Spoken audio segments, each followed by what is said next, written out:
Tulikosea kweli yule Martha Karua kumrejesha kule. Na hili kosa lisitokee tena hapa.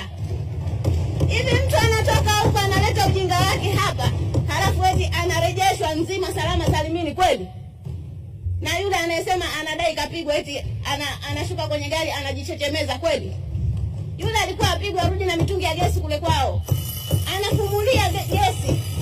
Wengejua Tanzania. Wengeona makali ya jeshi la Tanzania. Lakini eti leo mtu anadai kapigwa, anazungumza tu kule, anaendelea kuzungumza. Tumemwacha Martha Karua anaendelea kuzungumza akiwa Kenya kule. Mheshimiwa Waziri, hili lisitokee tena. Anayekuja kwetu tunamalizana naye hapa hapa. Anaingia ndani ya 18 zetu tumalizane naye hapa hapa. Wanapotaka tunataka. Sisi hatujashindwa na sisi hatuwaogopi.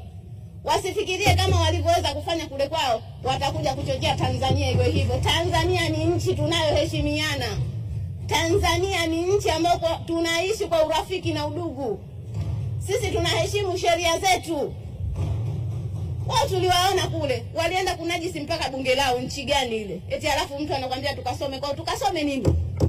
Kipi tukasome? Sisi hatuna cha kusoma kwa Wakenya, isipokuwa Wakenya watoke kule waje wajifunze kwetu. Waje watalii kwenye nchi yetu waone. Wafundishe namna siasa inavyofanywa.